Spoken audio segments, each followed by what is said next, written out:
काल आमच्या किटी पार्टीमध्ये मैत्रिणी विचारत होत्या, फर्निचरसाठी तुझा चॉईस समर्थ फर्निचरच का?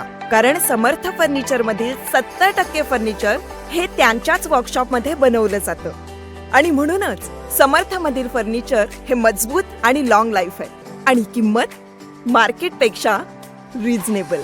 समर्थ furniture and mall, Gulewadi, Sangamner, Kolhar गोटी हायवे, सुगाव बुद्रुक, तालुका अकोले, जिल्हा अहमदनगर. पुण्याला जातात, मुंबईला जातात, नाशिकला जातात. परंतु हा रेल्वे मार्ग जर झाला तर निश्चितपणे आपल्या संगमनेर अकोले भागातील तरुणांना रोजगार उपलब्ध होईल. त्याचप्रमाणे या ठिकाणी जे शेतकरी आहेत, बागायतदार आहेत, आज आपण पाहतो भाजीपाल्याला कोणत्याही प्रकारचा बाजारभाव नाही. त्या ठिकाणी भाजी घेऊन नाशिकला सुद्धा जाऊ शकतात, पुण्याला सुद्धा जाऊ शकतात. संध्याकाळी पुन्हा त्या ठिकाणी आपल्या गाडगावला किंवा संगमनेर आपण येऊ शकतात. म्हणजे आपल्याला खऱ्या अर्थानं त्या ठिकाणी शेतीमालाला बाजार मिळेल. त्याचप्रमाणे पुन्हा नाशिकला जाणं सोपं होईल. आज आपण पाहतो 4-4 तास ट्रॅफिक जाम होते, अनेक अपघात होतात आणि म्हणून हा रेल्वे अतिशय महत्वाचा आहे. आपल्यातून हा रेल्वे जर झाला, रेल्वे मार्ग जर झाला तर या ठिकाणी MIDC आता होऊन घातलेली आहे आणि त्या माध्यमातून आपल्या तरुण मुलांना खऱ्या अर्थानं रोजगार मिळेल.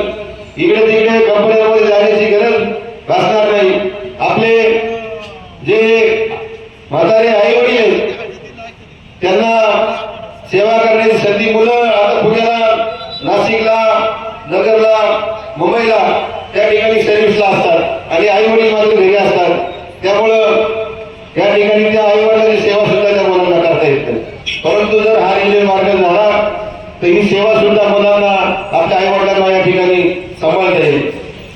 अकोले तालुका हा खऱ्या अर्थानं निसर्गाने नटलेला तालुका आहे आणि म्हणून त्या ठिकाणी कळसुबाई असेल, अलग मलग कुलंग हे गड आहे. त्या ठिकाणी चांबरट व्हॅली आहे आणि म्हणून हरिश्चंद्र गड आहे. त्या ठिकाणी अमृतसरचं मंदिर आहे आणि आजही आपण जर पाहिलं पुण्या, मुंबई किंवा महाराष्ट्रातून लोक या ठिकाणी येत असतात. जर या भागाचा विकास झाला तर निश्चितपणे या ठिकाणी व्यवसायाला चालना मिळेल. हॉटेल व्यवसाय असेल, पेट्रोल पंप असतील किंवा अनेक व्यवसाय आपले तरुण वर्ग या ठिकाणी करू शकतात आणि कळसुबाईला येणाऱ्या ती संख्या सुद्धा वाढेल. त्या ठिकाणी जो आदिवासी जो तरुण आहे त्यांना रोजगार मिळेल आणि म्हणून खऱ्या अर्थानं हा रेल्वे मार्ग आपल्या भागातून जाणं अवघी साहेब आहे. आता कोणी पळवला, काय पळवला, कसा पळवला त्याविषयी सतीश पापळे सांगतील. त्याच आपल्याला जायचं नाही. आपला हा एकच भूमिका आहे की हा जो रेल्वे मार्ग आहे, हा रेल्वे मार्ग आपल्याला पुणे, नाशिक, संगमनेर, अकोला, गोठा, धारगाव या मार्गे जाणं अतिशय गरजेचं आहे आणि म्हणून आपण सर्वांनी 12 तारखेला जो गोठा येथे रस्ता रोकोचं आयोजन केलं आहे त्या सर्वांनी पठार भागातील सर्वच गावातील पुढारी मंडळ असतील, नेते मंडळी असतील, सरपंच असतील यांनी गाव बंद करून या ठिकाणी या रस्ता रोकोसाठी मोठ्या संख्येने उपस्थित राहायचं. त्यानंतर पापळे असतील त्यांच्या बेलापूर, बंगी, ब्राह्मणवाडा, बोटा, कोतुळ या ठिकाणची विकास क्रांती सेना आहे. या विकास क्रांती सेनेच्या माध्यमातून आपल्या सर्वांना आवाहन केलेलं आहे आणि आपण सर्वांनी या आव्हानाला साथ द्यावी अशी या ठिकाणी विनंती करतो आणि थांबतो. आणि थोडंसं प्रस्तावना केली. खऱ्या अर्थानं हा रेल्वे मार्ग का पळवला, कसा पळवला ह्या गोष्टी अलग आहेत. पण आपण जो आता लढा देतोय 12 तारखेला, हा प्रामुख्यानं अतिशय महत्वाची लढाई आपण करतोय. कारण पुढची पिढी आपल्याला विचारणार आहे का तुम्ही त्यावेळेस काय करत होता. आणि हा रेल्वे मार्ग जर चुकून गेला तर आपलं भविष्य अंधारात राहणार आणि म्हणून सर्वांनी एकजुटीनं एक होणं आणि येत्या 12 तारखेला आपल्या सर्वांनी लढा देणं आणि त्या ठिकाणी बोटा येथे आपण रस्ता रोको ठेवलेला आहे. त्या रस्ता रोकोची दखल शासनाला घ्यावी लागेल. परंतु ही दखल घेताना खऱ्या अर्थानं प्रत्येक कार्यकर्त्यांनी, प्रत्येक पुढाऱ्यांनी किंवा कोणी असो, पठार भागातील प्रत्येक ग्रामस्थांनी या ठिकाणी वेळेचं योगदान देणं अतिशय महत्वाचं आहे. आपली उपस्थिती अतिशय महत्वाची. त्या दिवशी सर्व व्यापारी वर्गाला किंवा ग्रामस्थांना सर्वांना मी विनंती करतो की आपण एक दिवस थोडासा व्यवसाय बंद केला तरी चालेल, पण पुढच्या पिढीसाठी, आपल्या भविष्याच्या उज्ज्वल भविष्यासाठी सर्वांनी एकत्र येऊन 12 तारखेला आपण सर्वांनी, कारण ही काळाची गरज आहे. आता रेल्वे तिकडून गेली तर यानंतर आपला पठार भाग कायमस्वरूपी आंध्रात राहणार आहे.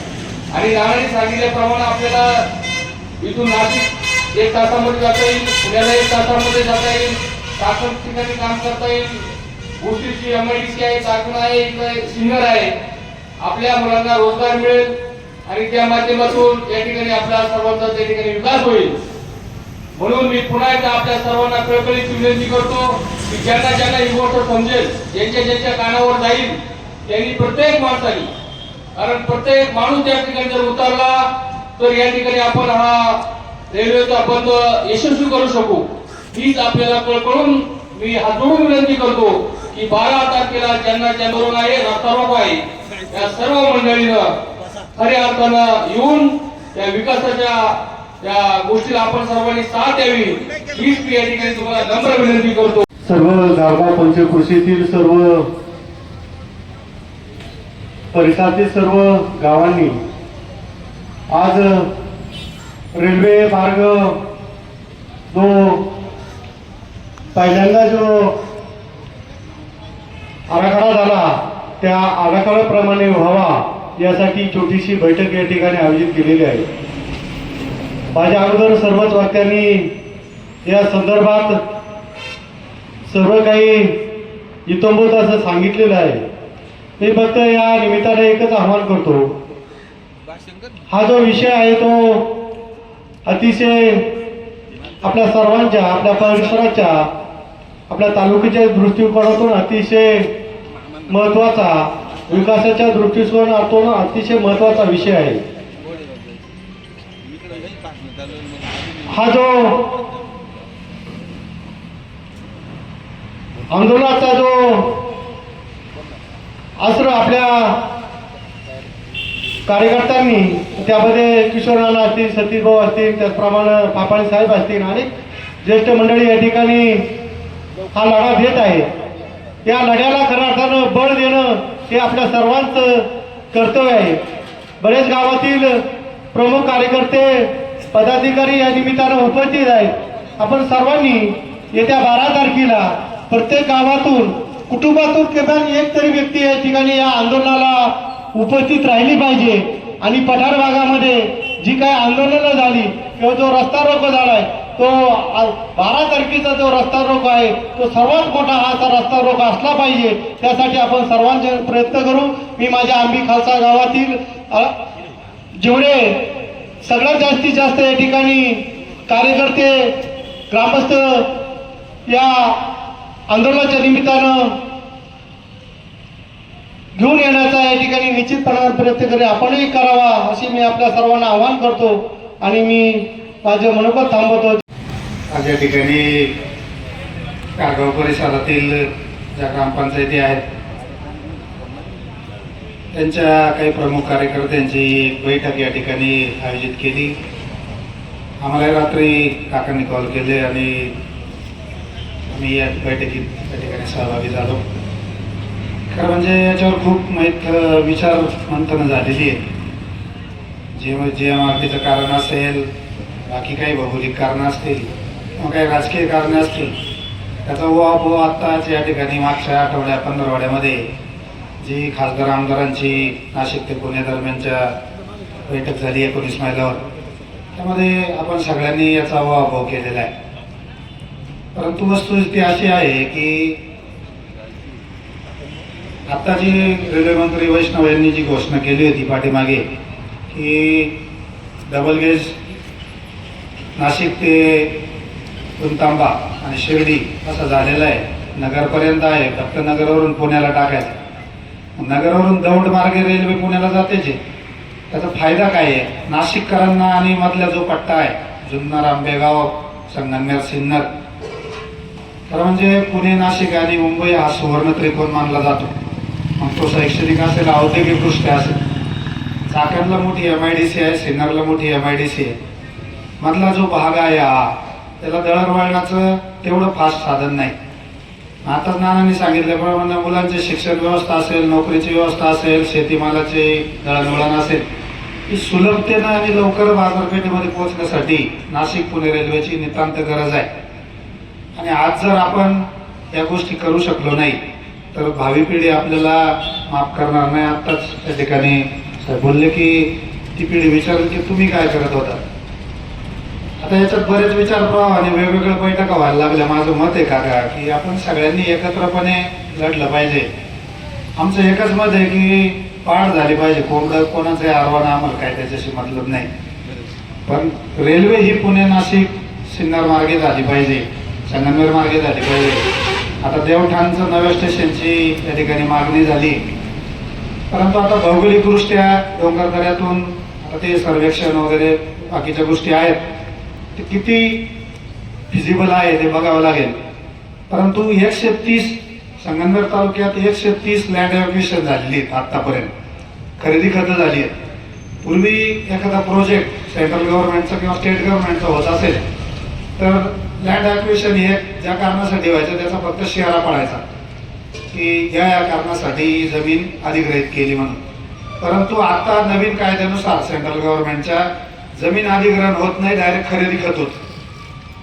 आता माणसाला भूमी याच्यात रजिस्टर ऑफिसमध्ये जावं लागतं आणि थंब देऊन आपण ते खरेदी खत देऊन टाकतो.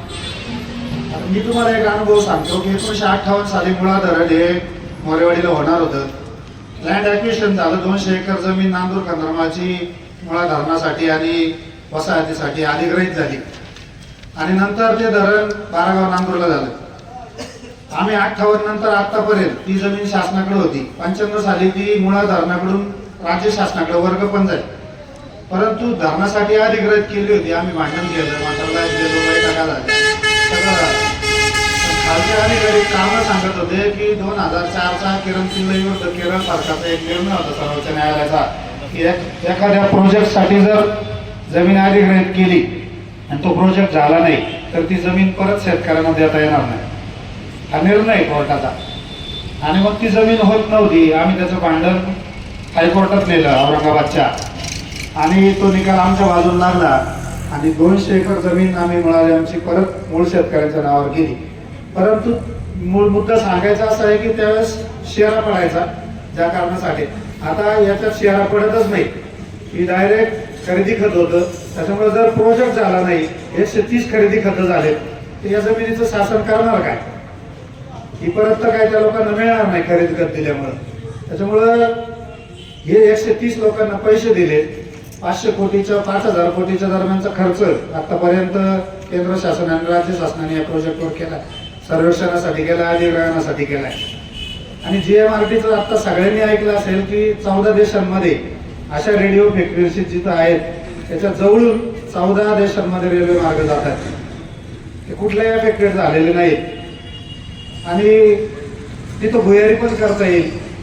त्यांनी सांगितलं होतं की काही किलोमीटरचं अंतर सांगितलं होतं, तेवढं पाळून एवढ्या पुरता रेल्वे मार्ग बदलून तो परत मूळ मार्गाने पण नेता येईल. अशा बऱ्याच गोष्टी त्यामध्ये आहेत. परंतु आपण रस्त्यावरची लढाई लढत असतानाच शासन दरबारी ती लढली गेली पाहिजे. आता ते आमदार खासदार त्यांनी ठरवलं की त्यांनी मुख्यमंत्र्यांची जानेवारीमध्ये पहिल्या आठवड्यात वेळ मागितली, ते मुख्यमंत्र्यांशी बोलतील, ते करतील. परंतु तेवढंच प्रेशर शासनावर क्रिएट करण्यासाठी आपण रस्त्यावर उतरून हा लढा दिला पाहिजे आणि शासनाचं लक्ष वेधलं पाहिजे की हा रेल्वे मार्ग संगमनेर सिन्नर जुन्नर आंबेगाव मार्गेच जाणं का गरजेचं आहे आणि शासनाला ते भाग पाडलं पाहिजे. पुढे जिल्हा परिषद निवडणुका आहेत.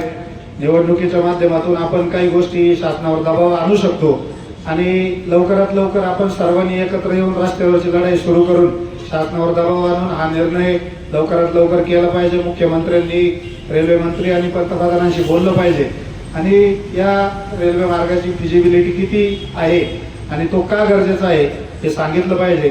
म्हणून मी सर्वांना आवाहन करतो की पक्ष, गाव, राजकीय प्रवाह सगळे मतभेद विसरून सगळ्यांनी एकत्र येऊन आपल्या भविष्यातल्या पिढीसाठी जी लढाई आहे ती सर्वांनी एकत्र येऊन लढली पाहिजे. आणि आम्ही नांदूर खंडारमाल ग्रामस्थ आणि सर्वजण या लढ्यामध्ये सहभागी आहोत. आपण जेव्हा कुठे असा कॉल द्याल त्यावेळेस आम्ही उपलब्ध राहू अशा प्रकारची ग्वाही या निमित्ताने देतो. आणि आम्हाला इथं बोलवण्याची संधी दिली त्याबद्दल संयोजकांचे आभार व्यक्त करतो. धन्यवाद. धन्यवाद. यानंतर ॲडव्होकेट दिलीपराव साळगर.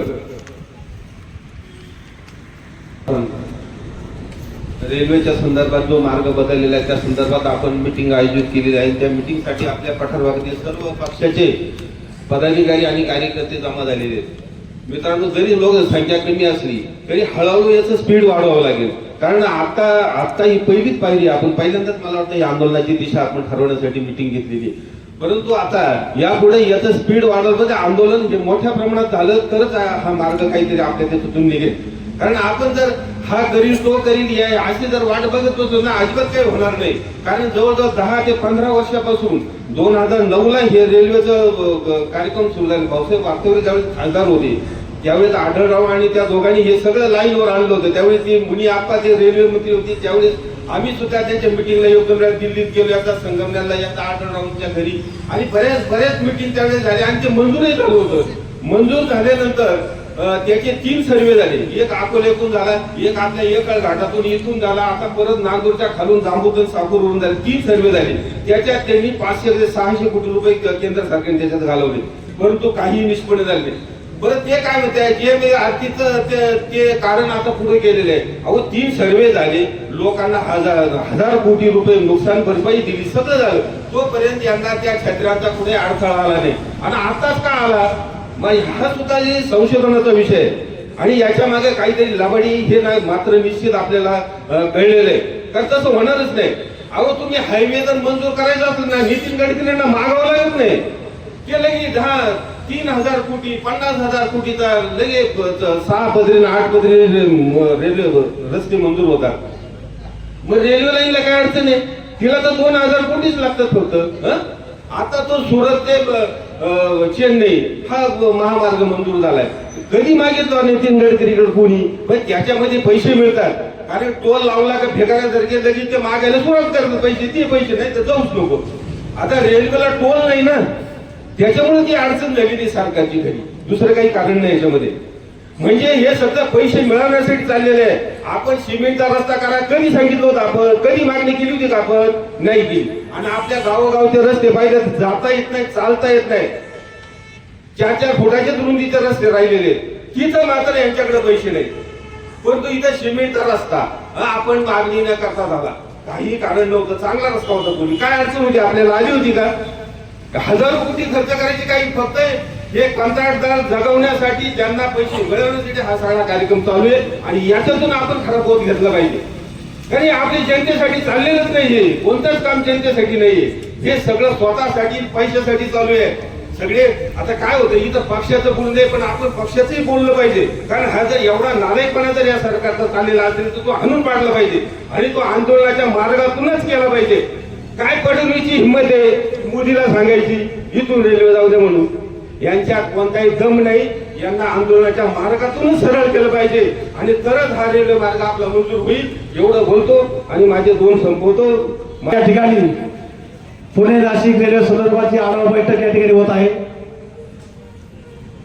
मला या ठिकाणी खऱ्या अर्थानं कळून चुकून आपल्या पठारभागाचा विकास का होत नाही? का तुम्ही आम्ही बाजूला उभे राहता आणि ज्यांना गरज आहे समजा आम्ही आमच्यासारखे 7-8 जण आहेत. मग छत्रपती ज्याला पाहिजे पण दुसऱ्याच्या घरात तुम्ही आम्ही बाजू राहायचं. त्याच्यामुळे अजूनही आपल्या गेले 50 वर्षापासून पठारभाग विकासापासून वंचित आहे. अजूनही 21 शतक लागलंय तरी अजून पिण्याचे पाणी टँकर या ठिकाणी चालू आहे. तुम्ही आम्ही बाजूला उभे राहता तिथून ऐकता पण तुम्हाला जवळ यायची लाज वाटते. हे वाईट आहे आणि त्याच्यामुळे आपल्या भागाचा विकास नाही. पहिली गोष्ट अशी या ठिकाणी आपण पंच समिती जेडपी साठी संघ तालुक्यात आणि विधानसभा मतदारसंघ आपला अकोला अशा पद्धतीने सर्वत्रपणाची वागणूक या ठिकाणी अकोलीमध्ये याच कारणामुळे. तर अजूनही तुम्ही व्यापारी शेतकरी समजून आता पठारभागातील पैसे ग्रामस्थ या ठिकाणी शेडू आलेले आहेत. लांबून ऐकणार पण जवळ येणार नाही. त्याच्यामुळे आता हे नेत्याला कळून जोडलं हे जे गती देतात याचा विकास करायचा कसा आणि मग त्याचाच मार्ग हा निघाला या ठिकाणी रेल्वेचा मार्गच बदलून टाकला. परंतु या ठिकाणी एक मला आठवत आहे का 4-5 वर्षापूर्वी या विकास क्रांती सेनेने एक मोर्चा आयोजित केला होता. गारगाव ते अकोले, गारगाव तालुका व्हावा ही अकोले तालुक्यातील बेलापूर ग्रामस्थांची नव्हे तर बऱ्याचशा ग्रामस्थांची मागणी होती. त्यांना काय केलं गारगाव तालुका होण्यासाठी, परंतु गारगाव तालुका जर झाला तर अकोले तालुक्यात निम्मी गावं, संगमेर तालुक्यात निम्मी गावं एकत्रित येतील आणि आम्हाला अकोल्याला सुद्धा जवळ होईल, इकडे पिंपळीला जवळ होईल, साकूरमध्ये काही गावांना हा गारगाव जवळ होईल आणि म्हणून गारगाव तालुका व्हावा यासाठी या सर्व जणांनी या ठिकाणी प्रयत्न केले. पण त्याला सुद्धा त्या 10 जणांनी बिचारे आपले गेले पायी गेले इथून अकोले संघापर्यंत, तरी सुद्धा लोकांनी साथ दिली नाही. आणि तीच परिस्थिती आज गारगाव पठार भागातील लोकांची लांबून आहे, तीच पण जवळ येणार नाही. पण विकास झाला पाहिजे पण दुसऱ्यांची उकाळून आणि आपण त्यावर राहायच्या पोळ्या बांधायच्या, अशा प्रकारची ही संकुचित जी भावना आहे पुढे. कृपया जे ग्रामस्थ आहेत आजूबाजू आले आहेत त्यांना विनंती करतो की आता नाही आम्ही नाही तर कमी नाही, आता नाही तर पण कधी नाही. गेली 20 वर्षापासून ही पुणे नाशिक रेल्वे व्हावी ही आपली मागणी आहे. पण आता जी मागणी होत आहे ती आता मार्ग बदलून झालेली आहे. कोणत्या प्रकारची पुणे नाशिक रेल्वेची मागणी नसेल तो मार्ग पुणे नगर आणि शिर्डी आणि नाशिक काय समज आपल्या रेल्वेशी. वास्तविक पाहता पुणे नाशिक रेल्वे व्हायला पाहिजे तर ती त्या पुणे नाशिक हायवे दरम्यान जे तालुके आहेत त्या तालुक्याच्या भागातील कसा विकास होईल. अकोले तालुका या ठिकाणी कळसुबाई शिखर आहे, हरचंद्रगड आहे, भंडारदरा आहे, विविध पर्यटन स्थळ आहे. ती जर पर्यटन त्या ठिकाणी जर रेल्वे जर गेली, आपला चाकण, खेड, नारळगाव, आळेफाटा, बोटा अशा मार्गे जर देवठाण किंवा संगमेर पासून जर पुढे सिन्नर आणि नाशिक पण जर गेली तर नक्कीच मी तुम्हाला सांगतो अकोले तालुक्यातील पर्यटन साहित्याचा विकास होईल. साहजिकच रेल्वे केल्यामुळे त्या भागातील तरुणांना रोजगार मिळेल, कामं उपलब्ध होतील, अधिकाधिक लोकांना कामे लागतील. हा त्या मागचा या विकासाचा उद्देश आहे. त्यांचा काही त्याच्यावर व्यक्तीकरण भरण्याचा काही उद्देश नाही. परंतु एक लक्षात घ्या, आपण जर आता लढलो नाही तर आपली पुढची पिढी इथून मागच्या त्या पिढ्या गेल्यात, पण इथून पुढची पिढी आपल्याला कधी माफ करणार नाही. कृपया बंधूंनो आपल्याला विनंती करतो, आपले पक्षीय मतभेद बाजूला ठेवून, आपले गडतळ बाजूला ठेवून आपल्या भागाच्या विकासासाठी, आपल्या परिसराच्या विकासासाठी आणि आपल्या भावी पिढीच्या कल्याणासाठी तरी आपण एकत्र या. IT क्षेत्रामध्ये पुणे भागामध्ये जाणारे बरेचसे नाशिकहून आपल्या भागातून बरेचसे मुलं आहेत, त्यांना 4-4 ते 3 तास लागतात पुण्यात जायला. परंतु रेल्वे जर आली तर मला वाटतंय गारगावरून 1 तासामध्ये माणूस पुण्यात जाईल. कशासाठी हे सर्व आज बोटा या ठिकाणी कशासाठी हा सर्व करण्यात येत नाही. कृपया मी सर्व विनंती करतो की या ठिकाणी हा पुणे नाशिक रेल्वे मार्ग हा आपल्या भागातून जावा, आपल्या भागाचा विकास व्हावा, आपल्या परिसराचा विकास व्हावा, या ठिकाणी याबाड्याशी व्हावी, आपल्या पुढच्या पिढीचा कल्याण व्हावं. या कामासाठी आपण सर्वांतरी एकत्र या ठिकाणी हा पुणे नाशिक रेल्वे मार्ग 2019चा सर्वे असं सांगतो की या ठिकाणी 2019 सर्वे हा चाकण, खेड, नारंगाव, आळेफाटा, बोटा आणि आपल्या खोबरेवाडी, घारगाव, बोरबन असा होऊन तो देवठाण आणि संगमेर जॉईन करून पुढे सिन्नरला गेलेला आहे. परंतु 2019च्या सर्वेमध्ये पिंक बुकमध्ये नोंद असताना पिंक बुकमध्ये रेल्वेचं वर्षाला जे अर्थसंकल्प सादर केला जातो त्या अर्थसंकल्पामध्ये त्या 2021चा सर्वे आहे. परंतु असं न करता त्यावेळेला ह्या JMRT म्हणजे खोडदची वेधशाळा ही 23 देशांनी एकत्र आले, 23 देशांनी शास्त्रज्ञ सर्व एकत्र आले आहेत आणि त्या ठिकाणी आपली वेधशाळा आहे खोडणे त्या ठिकाणी. आणि वास्तविक पाहता खोड आणि नारंगावचं अंतर हे 9 किलोमीटर आहे. आता मला तुम्ही सांगा, नारंगावचा जर रेल्वे स्टेशन झालं तर तिथं रेल्वेची कंपनी ह्या JMRT पण जाईल का? 9 किलोमीटर. आता मोठ्याला समजा एखादं जर गाडी आली तर आपल्याला आवाज येईल का? परंतु JMRTचा हा नाक विरोध आहे. आमच्या वेधशाळेला या रेल्वेच्या कंपन्यांचा त्रास होईल, आमच्या शास्त्रज्ञांना शोध लावण्यामध्ये दिरंगाई होईल किंवा अडथळा निर्माण होईल. हे JMRTचं तात्विक कारण बिलकुल मान्य करण्यासारखं नाही. म्हणून या JMRTने या 2019चा सर्वे केला, तो रद्द केला या JMRT विरोध केल्यामुळे. आणि म्हणून दुसरा सर्वे झाला तो आपल्या पुणे नाशिक हायवेच्या खालच्या बाजूने. वास्तविक पाहता त्या ठिकाणी अकरापूरचे बोट्याचे नारंगाव, आळेफाटा परिसर जमिनी अधिग्रहण केल्या, त्या उतारात नोंद झाली, त्याप्रमाणे काहींना पैसे आले. असं असताना सुद्धा पुन्हा आता नवीन रेल्वे काढला ज्या ठिकाणी या पुणे नाशिक रेल्वे रस्त्याचा हायवेचा कोणत्याही प्रकारे याचे संबंध आहे. या पुणे नाशिक रस्त्याजवळ हायवेजवळ असणाऱ्या तालुक्यांचा या रेल्वे मार्ग काही संबंध नाही. मग मला तुम्ही सांगा, हा रेल्वे मार्ग पुणे नाशिक हायवेवर असणाऱ्या संबंधित तालुक्याच्या विभागातून जायला पाहिजे. तसे न करता हा रेल्वे मार्ग पुणे त्या ठिकाणी चाकणवरून नगर, शिर्डी, पुंदामा, पुण्याहून पुंदामा ही काही गरज नसताना हा जो निशिकांनाचा हा राजकीय हेतू डाव आहे हा हाणून पाडण्यासाठी येत्या 12 तारखेला मोठा या ठिकाणी तो रस्ता रोको आयोजित केलेला आहे. तरी या रस्ता रोकोसाठी गावागावातील ग्रामस्थांनी, सरपंचांनी, उपसरपंच, चेअरमन, जे पुढारी म्हणजे ग्रामस्थांनी त्या सर्वांनी एकत्रित जमा झालं पाहिजे. कारण आम्ही नाही तो कमी नाही. कारण आता जर तो खालचा मार्ग जर गेला तर मला नाही वाटत आपल्या भागाचा, आपल्या परिसराचा, आपल्या तालुक्याचा कधीच विकास होणार नाही. तेव्हा या ठिकाणी उपस्थित सर्वांना मी विनंती करतो, आपल्या भागातून आपला अकोले तालुक्यातील विकास होण्यासाठी, संगमेश्वर तालुक्याचा विकास होण्यासाठी, आपल्या पुढील भावी पिढीचा विकास होण्यासाठी, रोजगार उपलब्ध होण्यासाठी, रोजगार निर्माण करण्यासाठी हा रेल्वे मार्ग कसा आवश्यक आहे त्या संबंधित माहिती या ठिकाणी सतेज पापळे आपल्याला नक्कीच देतील. परंतु मी आपल्याला एकच विनंती करतो, एक लक्षात घ्या, आतापर्यंत आपल्या पठार भागातील वंचित राहिलेला भाग हा का राहिला? केवळ आपण अजूनही एक संघ नाही, आपण अजूनही दुसऱ्याचीच माझ्या पाहतो. आम्ही रस्ता रोको करतोय, आमच्या स्टेशन वाद्यात तुम्ही पळून जा.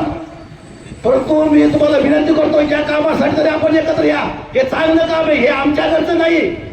किशोर डोके, सतीश पापळे, आम्ही नितीन, आम्ही बऱ्याच दिवसापासून प्रत्येकाला सांगतोय, व्हॉट्सअपला मेसेज टाकतो, अरे रस्ता रोको तुम्ही या, सर्वजण या, प्रत्येकाला मेसेज टाकले. हे आमच्या घरचं काम नाहीये, हे तुमच्या आमच्या भावी पिढीच्या कल्याणासाठी हे काम आहे.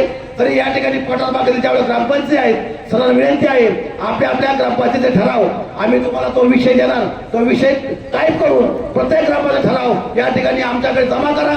आणि येत्या 12 तारखेला जास्तीत जास्त संख्येने या पुणे नाशिक रेल्वेसाठी आपल्याला जी मागणी आहे ती मागणी पूर्ण करण्यासाठी ज्या आपल्या ठराविक रूपने जाणारा जो रेल्वे मार्ग आहे त्याच रूपने हा रेल्वे कशी जाईल यासाठी जो रस्ता रोको आयोजित केलेला आहे मोठा येते 12 तारखेला, त्यामध्ये रस्ता रोकोसाठी जास्तीत जास्त संख्येने उपस्थित राहावं अशी मी सर्व विनंती करतो आणि थांबतो. सभा चालू आहे आणि तिचं विशेष कारण असं आहे की येत्या 15 तारखेला बोटा या ठिकाणी 12 तारखेला बोटा या ठिकाणी आपली नाशिक पुणा ती रेल्वे मार्ग होता पहिला, तो आता नगर मार्गे गेलाय. म्हणून तो पुन्हा पूर्वीच्या सर्वेसाठी सर्वांनी 12 तारखेला त्या ठिकाणी जमायचंय. आता काकांनी इतके पोटतिडकीनं सांगितलं का पुढं कोणाला सांगायची गरजच नाही राहिली. असो, सगळ्यांना विनंती या ठिकाणी उपस्थित राहायचं नका राहू, पण 12 तारखेला आपलं संघटन त्या पद्धतीनं झालं पाहिजे. या हिशोबाने आपण सर्वांनी एकेकाला सांगत 12 तारखेचा मग जर चांगला झाला तो मोर्चा तर नक्कीच वरच्या लेवलला त्याचा फरक पडेल असं या ठिकाणी मी सांगतो. आणि पुन्हा सगळ्यांना विनंती करतो येत्या 12 तारखेला मोठ्याच्या महामोर्चामध्ये सहभागी व्हा. दोन्ही धन्यवाद. खरं तर या ठिकाणी शांताराम काशीनाथ वाकळे हेही येणार आहे, त्याचप्रमाणे दादा पाटील आहेर, सुरेश शेठ आहेर, हनुमान बसव चेअरमन हेही उपस्थित झाले. आता थोडा वेळ जास्त झालेला आहे आणि म्हणून या रेल्वेविषयी खऱ्या अर्थानं अतिशय हितमूत माहिती त्यांना आहे आणि या आंदोलनाची दिशा ठरवण्याचं ज्यांनी काम केलं ते आमचे मित्र पत्रकार सतीश पापळे यांना विनंती करतो की आपण या ठिकाणी येऊन मार्गदर्शन करावं.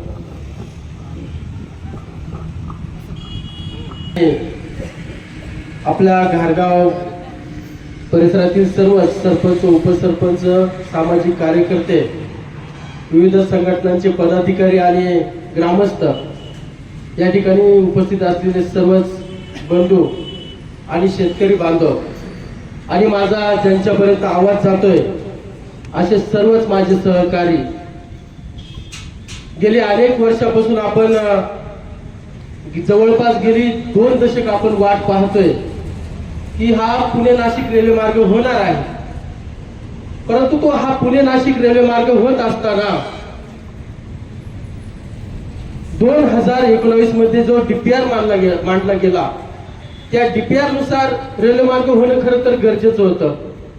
परंतु यानंतर अनेक सरकारे बदलली गेली, त्यामध्ये अनेकदा मार्ग या ठिकाणी बदलले गेले आणि आता आपण पाहतोय का हा रेल्वे मार्ग पुण्याहून पुणतांब्याला जी जुनी म्हण होती, पुण्याहून पुणतांब्याला जायचं अशा प्रकारचा रेल्वे मार्ग करण्याचा घाट खरं तर या सरकारने घेतलेला आहे. आणि म्हणून हा त्यांचा जो निर्णय आहे हा चुकीचा आहे असं आम्हाला वाटतं. आणि ही रेल्वेचा मार्ग झाला पाहिजे ही खरं तर जनतेची भावना आहे. आणि जनतेची भावना जर सरकारला समजत नसेल आणि जनतेने वारंवार मागणी करून जर सरकार त्यांचं ऐकत नसेल तर जनतेला रस्त्यावर उतरण्याशिवाय दुसरा मार्ग नाही. म्हणून येत्या 12 जानेवारीला विकास क्रांती सेनेच्या माध्यमातून खरं तर हा रास्ता रोको आंदोलन या ठिकाणी आयोजित केलेला आहे. या विकास क्रांती सेनेच्या माध्यमातून सन 18 मे 2021 रोजी तहसीलदार अकोले यांना निवेदन देऊन त्या ठिकाणी ठिय्या आंदोलन खरं तर हा पुणे नाशिक राष्ट्रीय महामार्गाच्या बाजूने जुन्नर संगमनेर अकोले तालुक्याच्या हद्दीवरून हा रेल्वे मार्ग झाला पाहिजे यासाठी पहिलं आंदोलन या विकास क्रांती सेनेच्या माध्यमातून झालं. त्यानंतर 12 जानेवारी 2024 मध्ये दुसरं आंदोलन या ठिकाणी घारगाववरून यामध्ये घारगाव तालुका झाला पाहिजे. मग घारगाव तालुका कसा झाला पाहिजे तर संगमनेर तालुक्याचा पठार भाग आणि अकोले तालुक्याचा पठार भाग हा दोन्ही पठार भाग तोडायचा आणि त्याचं घारगाव तालुका करायचा. त्याचं कारण असं का हा संगमनेर तालुक्याचा जो पठार भाग आहे हा खरं तर संगमनेर तालुक्यामध्ये येतो. त्याची शासकीय कामे सर्व संगमनेर तालुक्यामध्ये चालतात, परंतु हा विधानसभेला या ठिकाणी अकोले तालुक्याला जोडला गेलेला आहे. आणि म्हणून या राजकीय पुढाऱ्यांच्या फक्त त्यांच्या सोयीनुसार आणि त्यांच्या राजकीय खेळीनुसार आपल्या पठार भागाला फक्त गृहीत धरलं असं आमचं मत आहे. आणि या राजकीय पुढाऱ्यांनी खरं तर हा पठार भाग त्यांच्या सोयीसाठी वंचित ठेवण्याचं काम केलं असं आमचं मत आहे. आणि म्हणून हा पठार भाग तोडला गेला पाहिजे आणि या पठार भागाचा नवीन तालुका झाला पाहिजे. आमच्या देखील समाजाला या ठिकाणी आमचं देखील नेतृत्व या ठिकाणी आमदार झालं पाहिजे ही आमची त्या माध्यमातून भावना होती. त्यानंतर आम्ही या ठिकाणी हा पुणे नाशिक राष्ट्रीय महामार्गाच्या बाजूने हा Pune Nashik semi high speed railway प्रकल्प आहे हा झाला पाहिजे ही देखील त्यावेळी मागणी केली होती. आणि या मागणी करत असताना आम्ही या गारगाव या ठिकाणावरून जवळपास 3 दिवसाच्या मुक्कामासह बेलापूर, ब्राह्मणवाडा, कोथरूड असे 3 दिवस मुक्काम करत 65 किलोमीटरचा अंतर चालत अकोले तहसील पर्यंत पोहोचलो. आणि त्या तहसीलदाराला ते आम्ही निवेदन दिलं की साहेब आमच्या या मागण्या आहेत, या मागण्या आमच्या काही गरजासाठी नाहीये किंवा आमच्या स्वतःच्या विकासासाठी नाहीये, परंतु हा आमचा जो पठार भाग आहे या पठार भागाचा खऱ्या अर्थाने विकास झाला पाहिजे. येथील जनता खरं तर मुख्य प्रवाहामध्ये आली पाहिजे आणि म्हणून हा आमच्या या ज्या मागण्या आहेत या मागण्या तुम्ही शासनापर्यंत पोहोचवा. त्यानंतर मी अनेकदा त्यांना आरटीआय केले की या आंदोलनावरती तुम्ही काय कार्यवाही केली, परंतु त्यांनी अद्यापर्यंत त्या संदर्भामध्ये कुठल्याही प्रकारचं उत्तर आम्हाला दिलेलं नाही. आणि त्या आंदोलनाची कुठल्याही प्रकारची शासनाने दखल घेतलेली आम्हाला पाहायला मिळाली नाही. आणि म्हणून हा रेल्वे मार्ग झाला पाहिजे यासाठी पुन्हा एकदा आम्ही 12 जानेवारीला रस्त्यावरती उतरत आहे. या ठिकाणी ज्या अर्ज आम्ही अनेकदा आता या ठिकाणी विविध प्रशासन स्तरावरती आम्ही आता निवेदन दिलेले आणि या निवेदनामध्ये ज्या सेंट्रल रेल्वेने या रेल्वेचा सर्वे केला का हा रेल्वे बहुउद्देशीय रेल्वे प्रकल्प आहे. हा बहुउद्देशीय रेल्वे प्रकल्प कशा प्रकारचा आहे तर या बहुउद्देशीय रेल्वे प्रकल्पामधून जुन्नर तालुका असेल, आंबेगाव तालुका असेल, अकोले तालुका असेल आणि संगमनेर तालुका असेल हा तालुका खरं तर निसर्गाने आणि निसर्ग सौंदर्याने नटलेला हा तालुका आहे. या तालुक्यांमध्ये आपण पाहतो आंबेगाव तालुक्यामध्ये पर्यटन स्थळ असेल, भीमाशंकर असेल, या ठिकाणी आपल्या शिव जन्मभूमीमध्ये शिवनेरी किल्ला असेल. खरं तर ज्या महाराष्ट्राच्या मातीला खरं तर अखंड स्वराज्याचं देखणं स्वप्न ज्यांनी दाखवलं आणि ज्यांनी या खरं तर हे सत्यात उतरवलं ते छत्रपती शिवाजी महाराजांची या ठिकाणी जन्मभूमी आहे. त्यानंतर आपल्या अकोले तालुक्यात पाहतोय आपण भंडारदरा, कळसुबाई, सांदनदरी, हरिश्चंद्रगड असे अनेक पर्यटन स्थळ आहेत. त्या ठिकाणी आपण गारगावचा विचार केला तर आपल्या कळमजाई मातेच्या इथला अतिशय सुंदर असा धबधबा आहे. या ठिकाणी अकलापूरला स्वयंभू दत्त देवस्थान आहे. या ठिकाणी आपलं पोखरी बाळेश्वरचं देवस्थान आहे. अतिशय चांगल्या प्रकारची पर्यटन स्थळं आपल्या भागामध्ये आहेत. हा जर रेल्वे मार्ग जर झाला तर खरं तर या पर्यटन स्थळांचा विकास होईल. हा रेल्वे मार्गामुळे आपला भाग देशाशी जोडला जाईल, जगाशी जोडला जाईल आणि जगातून या ठिकाणी पर्यटन आपल्या भागामध्ये येतील. या पर्यटनामुळे आपल्या या भागातील तरुणांना या ठिकाणी व्यवसायाची संधी निर्माण होईल, नोकरीची संधी निर्माण होईल आणि कुठेतरी रोजगाराच्या संधी निर्माण होतील. आणि म्हणून हा रेल्वे मार्ग झाला पाहिजे ही आमची प्रामाणिक भावना आहे.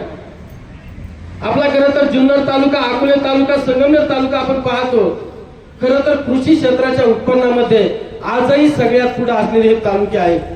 या क्षेत्रामध्ये अनेक टोमॅटो असतील, कांदे असतील, भाजीपाला असेल, दूध असेल, अनेक प्रकारचे उत्पादन या ठिकाणी शेतकरी वर्ग घेतोय. परंतु आजही आपल्या भागात दुधाला भाव मिळत नाही. शेतकरी म्हणतात दूध भाव वाढवा, दर वाढवा, भाजीपाल्याचा भाव वाढवा, कांद्याचा भाव वाढवा, तरी वाढवला जात नाही. जर आपण स्वतः आपला माल या ठिकाणी पुणे असेल, मुंबई असेल, नाशिक असेल या औद्योगिक क्षेत्रामध्ये स्वतः जाऊन जर विकला तर आपल्याला भाव वाढायची सुद्धा गरज नाही. आपल्याला भाव जो पटला आपण त्याच भावात विकणार आणि आपला मालाचे पैसे आपण करणार. यासाठी हा रेल्वे मार्ग झाला पाहिजे ही आमची खरी तर भावना आहे. खरं तर 2019 मध्ये सेंट्रल रेल्वेने त्याआधी 2019 आधी 3 सर्वे केले. त्यामध्ये RSCT, BSCT आणि FLX हे 3 सर्वे असतात. RSCT मध्ये एक रफ सर्वे असतो आणि एक प्राथमिक सर्वे असतो आणि एक फायनल लोकेशन सर्वे असतो. फायनल लोकेशन सर्वे म्हणजे अंतिम स्थळ सर्वेनुसार त्याची FLX म्हणजे फायनल पिन बुक मध्ये नोंद केली जाते. ज्या सेंट्रल रेल्वेने या रेल्वे मार्गाचे 3 सर्वे केले ते पुन्हा नाशिक राष्ट्रीय महामार्गाच्या पश्चिम बाजूने त्यांनी त्याला हिरवा कंदील दिलेला आहे. कारण पूर्व बाजूने आपण डोंगर दर्या अनेक त्यांना भौगोलिक अडचणी आल्या असतील, परंतु जे सर्वे झाले त्या 3 सर्वेला मान्यता खरं तर सेंट्रल रेल्वेने पुणे नाशिक राष्ट्रीय महामार्गाच्या पश्चिम बाजूने दिलेला आहे. त्यामध्ये आपण पाहतोय एक मार्गाचं असं सर्वेक्षण झालं की या पुणे नाशिक राष्ट्रीय महामार्गाला समांतर हा सर्वे झाला. त्यानंतर आपण आळेपाट्यानंतरच सांगतो, तिकडे मागचं नाही सांगत, परंतु आळेपाट्यानंतर बोटा या ठिकाणी रेल्वे स्टेशन होतं. त्यानंतर आपल्या गारगावरून ती रेल्वे कोटे खुर्दला जात होती. कोटे खुर्दवरून बोलतापाडून पिंगिरी, पिंगिरीवरून चिखली, देवठाण, साईखिंड, सिन्नर, नाशिक अशा प्रकारचा देखील एक सर्वे झाला होता. परंतु ज्या रेल्वे मार्गाची पिंक बुक मध्ये नोंद झाली तो रेल्वे मार्ग खरं तर पुणे नाशिक राष्ट्रीय महामार्गाला समांतर आहे. ज्यावेळी रेल्वे मार्गाची या सर्वे होता त्या सर्वेचं कुठेतरी संसदेमध्ये त्यांची एक बैठक होती, त्याला मान्यता दिली जाते. ज्यावेळी संसदेमध्ये बैठक होऊन त्याला मान्यता दिली जाते त्यानंतर त्याची पिंक बुक मध्ये नोंद केली जाते आणि पिंक बुक मध्ये नोंद झाल्यानंतर त्याचा DPR बनला जातो, त्याला मान्यता मिळते. त्याला किती निधी द्यायचा, काय निधी द्यायचा ते ठरवलं जातं. परंतु पिंक बुक मध्ये नोंद केल्यानंतर त्याचा DPR बनल्यानंतर त्या रेल्वे मार्गामध्ये बदल करण्याचा अधिकार शासनाला देखील राहत नाही. त्याचा 2019 ला जो DPR बनला, 2019 मध्ये आपण पाहतो या ठिकाणी बीजेपीला अनेक जागा मिळाल्या, परंतु राजकीय खेळांमुळे या ठिकाणी आपण पाहतो याचं सरकार स्थापन करण्यासाठी त्यांच्या रणनीतीने त्यांनी त्यावेळी खरं तर तत्कालीन मुख्यमंत्री राज्याचे महोदय या ठिकाणी ठाकरे साहेब, उद्धवजी ठाकरे साहेब मुख्यमंत्री झाले. त्यानंतर अनेक जणांना आपल्या इकडे मंत्रीपद मिळाली, कोणाला काय त्यावर मी बोलणार नाही. परंतु आपला जो हक्काचा रेल्वे मार्ग आहे त्या 2019 नंतर महाराष्ट्र शासन आणि केंद्र शासन यांनी सेंट्रल रेल्वेकडे काही जे काय आपण याला यंत्रणा लागतात रेल्वे मार्ग बनवण्यासाठी त्या यंत्रणा पुरेसे नसल्यामुळं हा प्रकल्प महारेलला दिला आणि महारेल ही कंपनीकडे हा प्रकल्प राज्य शासन आणि केंद्र शासन 50% त्याच्यावरती खर्च करणार होते. परंतु 50% खर्च करत असताना त्यामध्ये तत्कालीन राज्य शासनाने असं ठरवलं की हा BOT तत्वावरती रेल्वे मार्ग बनवायचा. BOT तत्वावरती बनवायचा, राज्य शासन 50% खर्च करणार, केंद्र शासन 50% खर्च करणार. BOT तत्वावरती या ठिकाणी कृषी हब असतील किंवा रेल्वे स्टेशनच्या बाजूला काही मार्केट असतील, म्हणजे जे गुंतवणूकदार आहेत यांनी पैसे गुंतवायचे, पैसे वसूल करायचे आणि हा प्रकल्प पुन्हा एकदा याला हस्तांतर करायचा. अशा प्रकारचा तो रेल्वे मार्ग सेमी हायस्पीड रेल्वे, म्हणजे ज्या सेंट्रल रेल्वेने या रेल्वे मार्गाला 210 किलोमीटरचं अंतर ज्यांनी घालून दिलं, 2 तासावर पुण्याहून नाशिकला हा प्रवासी पोहोचला पाहिजे अशा प्रकारचा रेल्वे प्रकल्प महारेलने बनवायचा होता. त्यानंतर या ठिकाणी आपण पाहतो की राज्य शासनाने त्यामध्ये अंतर वाढवलं, त्याचं सबसिडी बनवली आणि त्याचं 235 किलोमीटर अंतर केलं. 235 किलोमीटर अंतर केल्यामुळं या ठिकाणी जो काही प्रवासी होता त्या प्रवाशांचा खर्च वाढत होता आणि त्यामध्ये वेळ वाढत होता. मग काय करायचं, तर त्यांनी काय केलं, हा सेमी हाय स्पीड रेल्वे मार्ग केला. ऑलरेडी सेंट्रल रेल्वेने ब्रॉडगेज केलेला होता, फक्त याच्यावरती रेल्वे सेमी हाय स्पीड देखील पळाली असती, परंतु जो 210 किलोमीटरचा अंतरचा 235 किलोमीटर केलं. आणि राजकीय फायद्यासाठी साहजिक आहे, मी जर या मतदारसंघाचा जर आमदार असतो तर मी माझ्या मतदारसंघाचा विचार केलाच असता. म्हणून ज्यांनी त्याच्या पद्धतीनं, फक्त आपल्याच तालुक्याचं नाही बोलत आहे मी, इकडं जुन्नर आंबेगाव तालुक्यामध्ये देखील त्याच प्रकारचं या ठिकाणी झालेलं मला पाहायला मिळालं. आणि म्हणून हा रेल्वे प्रकल्प 2021 ला पुन्हा आपण पाहतोय ते पळापळीचं राजकारण झालं, काय झाडी काय डोंगर, आणि पुन्हा एकदा महायुतीचं सरकार स्थापन झालं. मग महायुतीचं सरकार स्थापन झाल्यानंतर सेंट्रल रेल्वेने हा रेल्वे प्रकल्प काय पद्धतीचा चाललाय, कसा चाललाय याचा अहवाल मागवला. परंतु त्या अहवालामध्ये ज्या रेल्वे मार्गाची नोंद पिंक बुक मध्ये केलेली होती त्यानुसार काम झालेलं पाहायला त्यांना मिळालेलं नाही. जे काही जमिनींचं अधिग्रहण झालं ते अनधिकृत झालं असं आमचं मत आहे. कारण ज्या सेंट्रल रेल्वेने या रेल्वे मार्गाला मान्यता दिली, ज्याची नोंद पिंक बुक मध्ये आहे, त्यानुसार हे काम झालेलं नाही. आणि मग त्यानंतर मी 2024 ला या ठिकाणावरून ज्यावेळी आंदोलन करायचं, संगमनेरला महारेलचं एक ऑफिस होतं, त्यांच्याकडे मी गेलो, एक RTIचा कागद दिला, माहिती मागवली की साहेब तुम्ही जे आता जमिनीचं अधिग्रहण चालू आहे, शेतकऱ्यांच्या मिटिंगा चालू आहे, त्याचं खरेदी खत चालू आहे तुमचं, त्या रेल्वे मार्गाचं मला पिंक बुक मध्ये नोंद आहे असा नकाशा किंवा त्याची जी मान्यता आहे ती मला द्या. ते म्हणजे 8 दिवसात देतो मी तुम्हाला, 8 दिवसांनी या. आणि 8 दिवसांनी पुन्हा गेलो तर 8 दिवसांनी त्यांचं ऑफिस देखील बंद दिसलं आणि अधिकारी देखील फरार झालेले पाहायला मिळाले. त्याचं कारण असं आहे का तुम्ही चुकीचं काम केलंय आणि म्हणून तुम्हाला हे ऑफिस वगैरे बंद करून या ठिकाणी तुम्हाला फरार व्हायची वेळ आली. परंतु खरं तर तुम्ही तुमची नाही, खरं तर या जनतेची तुम्ही फसवणूक केली असं आमचं मत आहे. आणि म्हणून हा रेल्वे मार्ग आपल्या भागातून झाला पाहिजे. आपल्या भागाच्या विकासासाठी हा रेल्वे मार्ग खूप महत्वाचा आहे. म्हणून 12 जानेवारीला आपण या ठिकाणी अभी नाही तो कभी नाही अशा प्रकारचे घोषणा देत हा मोठ्या या ठिकाणी रास्ता रोको आंदोलन करत आहोत. या आंदोलनासाठी आपण मोठ्या संख्येने उपस्थित राहाल ही अपेक्षा व्यक्त करतो आणि थांबतो. जय हिंद, जय महाराष्ट्र. धन्यवाद सतीशराव. आपण बोडके साहेब सुद्धा बसवलीवरून या ठिकाणी आलेले आहेत. खरं तर बापू, ज्या रेल्वेची पिंक बुक मध्ये नोंद आहे तो हाच रेल्वे मार्ग आहे आणि त्याच्यानंतर महारेलने हा चुकीचा या ठिकाणी संपादन केलं, चुकीचा मार्ग त्या ठिकाणी अवलंबले आणि म्हणून आपलाच रेल्वे मार्ग हा बरोबर आहे त्याचीच नोंद त्या ठिकाणी केंद्र सरकारकडे आहे आणि तोच करावा लागेल. याच्यासाठी आपण रॅटा देऊन 12 तारखेला सतीशराव असेल, त्यांची क्रांती सेना असेल, त्यांच्या माध्यमातून खरं तर ते आपल्यासाठी घारगाव तालुका म्हणतात, आपणही त्यांच्या बरोबर साथीला साथ देऊन आपलाही फायदा आहे, आपण तो केला पाहिजे. आणि म्हणून 12 तारखेला त्या ठिकाणी सर्व पठार भागातील ग्रामपंचायती असतील, गावं असतील, तिथले कार्यकर्ते असतील, तिथले पुढारी असतील यांनी बंद पाळून त्या ठिकाणी त्या कार्यक्रमाला हजर व्हावं अशी विनंती करतो. आणि नंतर बोडके साहेबांना या ठिकाणी आभार मानण्यासाठी मी बोलवतो. मसोलीवरून ते आलेले. तर या ठिकाणी रेल्वेच्या माध्यमातून आता अनेक वक्त्यांनी या ठिकाणी आपलं मनोगत या ठिकाणी व्यक्त केलेलं आहे. मला थोडा उशीर झाला, मी हॉटेलला दसक्रियाला होतो, परंतु काल रमेश काकांनी फोन केला, परंतु म्हणलं या ठिकाणी मी भेट देण्यासाठी निश्चित येईल. तर या रेल्वेच्या माध्यमातून आता पत्रकारांनी या ठिकाणी सांगितलेलं आहे की आपला जो पूर्वीचा जो सर्वे झाला आहे त्या सर्वेप्रमाणे जर निश्चितपणानं रेल्वे या ठिकाणावरून जर गेली तरी त्या माध्यमातून या ठिकाणी